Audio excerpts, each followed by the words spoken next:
2004 সালের 21শে আগস্ট সেদিন বিকেলে আওয়ামী লীগ কেন্দ্রীয় কার্যালয়ের সামনের সমাবেশে চালানো হয় গ্রেনেড হামলা। এতে নিহত হন আওয়ামী লীগের মহিলা বিষয়ক সম্পাদক আইভি রহমান সহ 24 জন।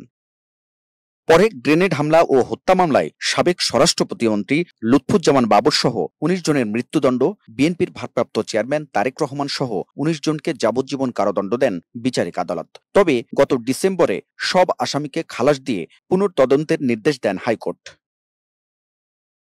এবার হাইকোর্টের দেয়া সব আসামির খালাসের রায় বহাল রাখলেন আপিল বিভাগ। বৃহস্পতিবার এ আদেশ দেন প্রধান বিচারপতি সৈয়দ রেফাত আহমেদের নেতৃত্বাধীন 6 সদস্যের আপিল বেঞ্চ। একই সঙ্গে খারিজ করেছেন হাইকোর্টের পুনর্তদন্তের আদেশ। আমরা দীর্ঘ প্রচেষ্টায় আমাদের মধ্যে যে যা ছিল কিন্তু সেটা আজকে দূরীভূত হয়েছে। আমি বলবো আল্লাহ রাব্বুল আলামিনের কাছে শুকরিয়া। এবং আজকে আপিল সরকার রাষ্ট্র কর্তৃক আনিত সমস্ত আপিল এবং যে সমস্ত পিটিশন ছিল সবগুলো ডিসমিস হয়েছে। অর্থাৎ হাইকোর্ট বিভাগের যেই রায়, খালাসের যে রায়, সেটা বহাল আছে।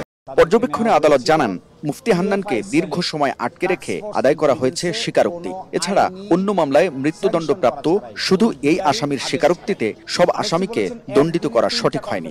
এই স্বীকারোক্তিমূলক জবানবন্দিগুলো আদায় করা হয়েছে নির্যাতন এবং নিপীড়ন করে।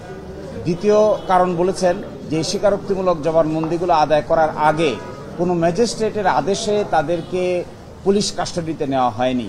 তাদেরকে নেওয়া হয়েছিল টিএফআই সেলে, টাস্ক ফোর্স ইন্টেলিজেন্সে, কোনো আইনি স্যাংশন করা ছাড়াই, কোনো বিচারিক আদেশ ছাড়াই। আরেকটি বলেছেন একদিনে 3টা কনফেশন রেকর্ড করা হয়েছিল। একই ম্যাজিস্ট্রেট একদিনে 3টা কনফেশন রেকর্ড করেছেন, যা প্রতিটা কনফেশন 36 পৃষ্ঠার। আদালত সেটাও বলেছেন যে এটি আইন দ্বারা কখনো স্বীকৃত নয়। আপিল করতে না পারলেও এই মামলায় তারেক রহমান সহ খালাস পেয়েছেন বেশ কয়েকজন। এর প্রতিক্রিয়ায় বিএনপির আইনজীবীরা বলছেন, এই রায়ে প্রমাণ হয়েছে তারেক রহমান নির্দোষ।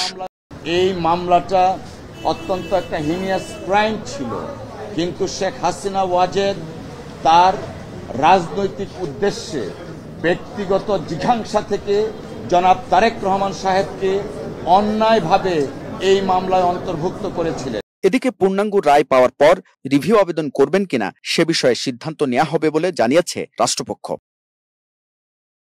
হাবিবুল ইসলাম হাবিব, স্টার নিউজ, ঢাকা।